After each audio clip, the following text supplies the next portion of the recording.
I've been in situations where I could see that someone was testing how they could engage with me. I remember one time this woman I had to interact with at work got angry in front of a group of people with me because I brought something to the attention of our supervisor. But rather than get into an argument with her, what did I do? I blocked her from my phone for months and I limited my interactions with her at work. And I guess she must have told others that I blocked her, but I remained unbothered. And guess what? All interactions after that had to be very demure. Do not give energy to people who want to disrespect you, period. And in today's video, we're going to discuss how, in our interactions with others, it's important to establish standards of respect from the get-go. Teaching people how to treat you isn't just about boundaries, it's about mutual respect. And this means also knowing when to pump the brakes or press on the brakes, put up a wall, lock the door to other people having access to you. So let's get into my first point, which is model the behavior you expect. One of the most powerful ways to teach others how to treat you is by respecting yourself first, because people are going to mirror the behavior they observe from you, whether consciously or unconsciously. So when you prioritize your own well-being, you're sending a clear message that you value yourself. Because some individuals might test the waters. They might push boundaries to see how far they can go with you. So you should not only model positive behavior, but also hold your position if someone tries to overstep. When you allow yourself to be treated poorly, you're inadvertently teaching others that this is acceptable, and we're not about to do that. The second thing is be heavy on the dial tone. Setting boundaries can be uncomfortable, but having a life that isn't peaceful is even more uncomfortable. So when I say being heavy on the dial tone, it means clearly communicating that you will not tolerate people's nonsense or disrespect. This doesn't have to be confrontational. It can be as simple as walking away from a conversation that turns negative or pulling back from a relationship. And this includes long-term friendships. Equally important is learning what to ignore. Not every comment or action requires a response. You have to choose your battles wisely, and you have to demonstrate that your energy is valuable and that you won't waste it on trivial matters. And I think this approach not only preserves your mental well-being, but it also signals to others that they need to approach you with respect. Be heavy on the dial tone. Show people that they cannot stay in your face long with any foolishness. The third thing is you don't have to explain yourself. I remember I was talking to a friend about a situation with my dad, and she goes, "You don't have to explain yourself. You're an adult." As adults, we often feel compelled to justify our decisions and our actions, depending on who we're talking to or the context of a situation. However, remember that you don't owe anyone an explanation for how you choose to live your life.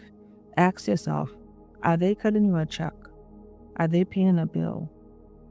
And if the answer is no, then their opinion should hold less weight in your decision making. And I think this mindset of knowing that you owe no one an explanation also frees you from unnecessary guilt or obligation. You're allowed to set boundaries and live authentically. And by doing so, you inadvertently show others that your choices deserve respect. The fourth thing is invest your energy wisely. Your time and energy are finite resources, so invest them in people and situations that benefit you. Energetically, you should seek connections that resonate on the same wavelength, where both parties contribute to each other's growth.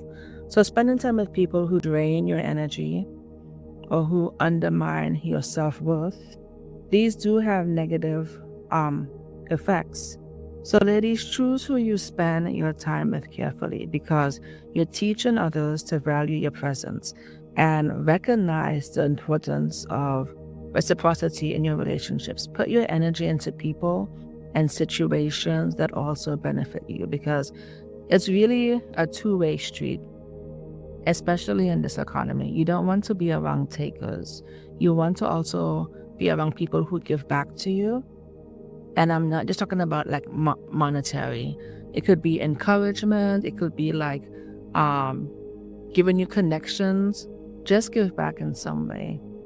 The fifth thing is your overall mindset. Your mindset plays a role in shaping how others perceive and treat you. Being surrounded by people who show you that they like you, they care about you, they value you, this will impact your self-esteem and outlook on life. And on the opposite end, maintaining relationships with negative individuals undermines your self-confidence and well-being. You may not realize it, but toxicity can seep into your thoughts and behaviors. So be mindful about purposefully, yes, on purpose, surrounding yourself with uplifting influences and pull back from people who don't treat you well. The sixth thing is no negative vibes. Establishing a no negative vibes policy in your life is an effective way to protect your mental health. This doesn't mean you should ignore problems or avoid discussing issues. Rather, it means you should be selective about how you engage with negativity. Set some clear boundaries around discussions that may spiral into complaints or finger pointing. When others see that you tend to shut down negativity, they'll be less likely to bring it into your space. At the end of the day, no negative vibes is about protecting your own energy and well-being. So I'm going to add an addendum about negative or avoiding negative vibes, which is don't hang around users, no hookups or situationships, and restrict access to your home, which is a personal space. Remember, you have the power to shape your interactions and the relationships that you have with other people. You have the power. So stand on your worth and watch as the people around you reflect this back to you. Thank you for tuning into this video. Please give the like button a tap so more women like you can find my YouTube channel. And if you care to help grow this feminine community, subscribe. Until the next video.